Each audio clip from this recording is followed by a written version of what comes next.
Jim Hill is 38, photogenic, successful businessman, parent of 10 children, 6 of them foster, and a keeper of 5 dogs, all of them permanent household members. But there's another dog in Jim Hill's life. It's one he'd just as soon get off his back. It's the underdog label he carries into today's convention. He won't say it openly at those Meet the Candidates coffee clutches, but privately, Hill feels he's the underdog because he's been shortchanged by certain people inside the party. Not long ago, they quietly asked him to forget the nomination, to pull out of the race. Hill said no. What's more, Hill feels a top party leader is out doing just too much promoting for Hill's chief rival, Phil Hansen. Hansen is a St. Paul minister who prefers to be known as director of the Alcoholism Rehabilitation Unit at Northwestern Hospital. Like Hill, Hansen is a political greenhorn. Unlike Hill, Hansen is viewed as the most likely to succeed at this afternoon's convention. Hansen has outpolled Hill in most straw balloting around the state. In addition, party leaders apparently think Hansen's experience in the pulpit makes him the better preacher on the political stump. But be it Hansen or Hill today, it's no secret many party members will still be unhappy. In fact, some delegates may ask the convention to make no U.S. Senate endorsement at all. This was Minnesotans for McGovern headquarters last fall. A couple volunteers tacking up posters, arranging handbills, generally a dull scene, an operation hard to take serious. But oh, what a difference the primaries have made. It's still the same third-floor, two-room pigeonhole near the Minneapolis Loop. But there are people now, busy ones, with more to do than hang posters. Some familiar faces drop by these days, like the man from Uncle, Robert Vaughn. But most are young and not so famous. 22-year-old Pat McQuillan is one of about a dozen regular staffers now. For the past week, he's been lining up volunteers to go door to door in Nebraska. He got more than 200. They call this bottom-to-top politics in preference to the more traditional practice of getting the big-name endorsements, then working down to the grassroots. They say this all is getting results and money. Not big chunks, really, but lots of little offerings. And apparently the word is getting around. For just the other day, a $3 check came in the mail from the African Republic of Ghana. Stan Turner, Channel 5 News, Minneapolis.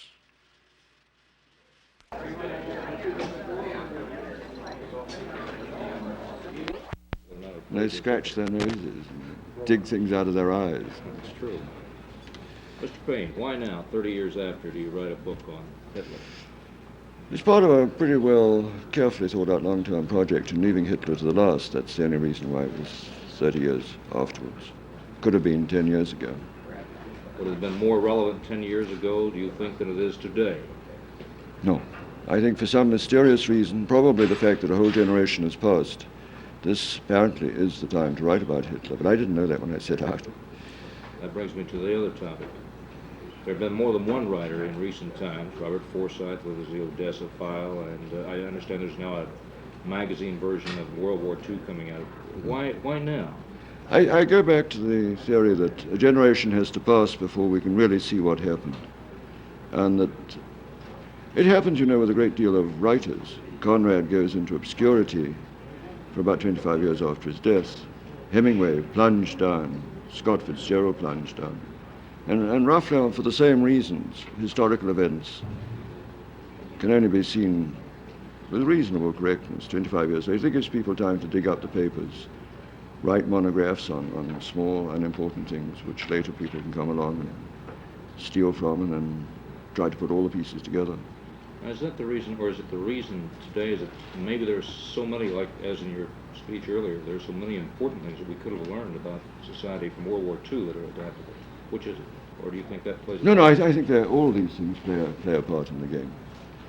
And the fact that we now got, say in the last 8 months, such a wave of corruption crossing America, it seems to me that this is a time when we seriously have to think about the consequences of corruption. And really, for the first time, think about it very solidly. And see why it happened, how it happened, and what can be done about it. Were the lessons learned after World War II, or those associated with World War II and the rise and fall of Hitler, are they so unique that they are relevant today? I don't think it's so much the lessons learned in any kind of generalized sense. I think it's a question that we can now know roughly, and sometimes with a fair degree of accuracy, what kind of things went on in Hitler's mind. We suddenly see that we're surrounded by these military dictatorships all over the world. And we realize that all of them are little Hitlers. And we step back and say, my God, how did we let this happen? Why are we supporting the wretched colonels in Greece? Why are we supporting a military dictator in South Korea? Why are we doing all these things? And I think particularly among the kids are very concerned with it. And this is happening now simply because there's so much corruption in Washington, so much possibility of a military takeover of this country. World War II was the last so-called popular war. Is the recent upsurge in interest in World War II a cover-up for Vietnam? I don't think there's any cover-up, partly because I don't think the journalists would allow it. I think World War II becomes interesting, partly because it's so far away. It's almost comfortable now. One thinks about World War II and forgets the massacres and thinks about the battles. And the battles were, for many people, very enjoyable. For example, the battles in the South Pacific. They were colossal achievements. And so I think generally we tend to forget that the kind of war that Hitler was fighting was not that kind of war. The kind of war he was fighting was sheer extermination. And that's what he set out to do, and that's what he very nearly accomplished. So when we think back at World War II, I think we're under many illusions. We think of a war which was a war. It wasn't. Just one damn massacre after another. Thanks so much. Now I hope you enjoy your lunch. Legislative leaders are calling it a something for everybody tax reform package, and judging from what they've shown us so far, this is how it's supposed to work. If you own a home, and this is the big part of the package, the state will pick up 45% of your property taxes up to a maximum of $325. Now that's up considerably from the $250 ceiling and 35% credit under the present law. Now if you are a renter, the maximum amount you can deduct from your income tax will go from $90 to $120. The renter credit, by the way, is designed to offset the portion of the rent payment that goes to pay your landlord's property tax. Now, if you are a farmer, you'll enjoy a 45% tax credit, and that will apply to 120-acre farm homesteads. That's up from the current 80-acre limit. For senior citizens, property taxes on homes will be frozen at 1974 levels, with the state picking up the tab for any increases thereafter. In addition, state funds will pay half the cost of so-called county poor relief costs and 40% of county welfare costs. Now, if you own a business, you may make out all right if you have a lot of heavy industrial machinery. That is because production machinery will be removed from the tax rolls. But businesses will get stuck with a payroll tax, and that will come down hard on firms without much heavy production machinery. There will be some important legislative business conducted outside the Capitol tomorrow night. He wants me to start again, ladies and gentlemen. There'll be some important legislative business conducted outside the Capitol tomorrow night.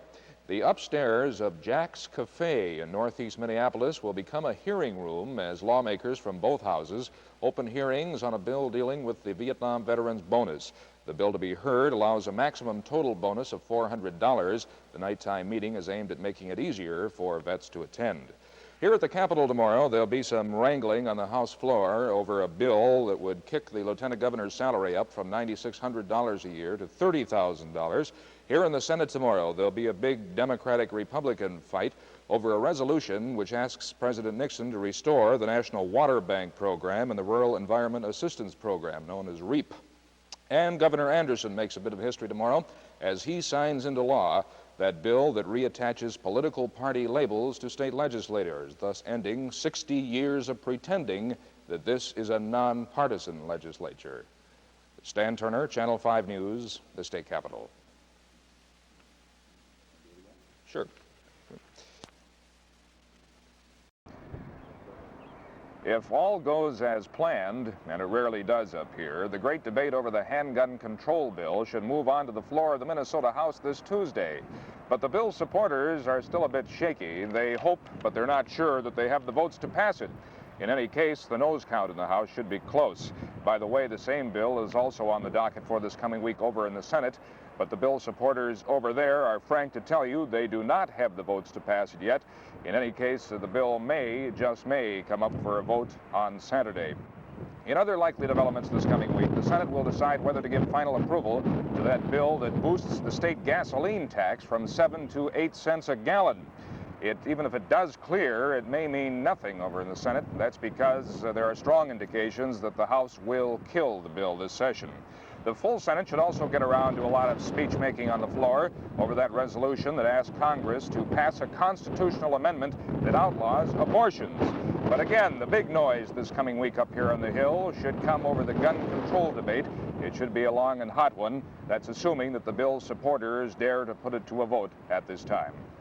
Stan Turner, Channel 5 News, the state capitol.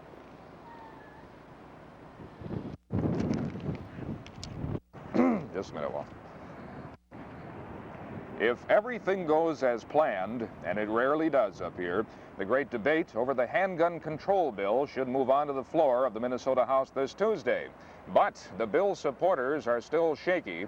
They hope, but they do not know if they have enough votes to pass it. In any case, the noes count on the gun bill should be a close one in the House. The same bill, by the way, is also on the docket over in the Senate for this coming week. But the bill supporters over there are frank to tell you they do not have the votes yet to pass it. Maybe, just maybe, the bill will be up for a vote by Saturday. In other likely developments this week, the Senate will decide whether to give final approval to that controversial bill that would boost the state gasoline tax from 7 to 8 cents per gallon. But even if it does clear the Senate, it may mean nothing at all. That's because there are strong indications the bill is going nowhere over in the House. And the Senate, the full Senate, should also decide whether to give final approval to that resolution that asks Congress to pass a constitutional amendment that would outlaw the performance of abortion in the state. But the big noise this coming week, as we said, should come over the great gun control debate. It should be a long and a hot one. That's assuming that the bill's supporters dare put it to a vote at this time. Stan Turner, Channel 5 News, the state capitol. Nothing much good has been said about Minnesota's marijuana law so far this session. In fact, a White House advisor on drug abuse testified up here the other day that the bill is what he called a fake, a fraud, and a joke.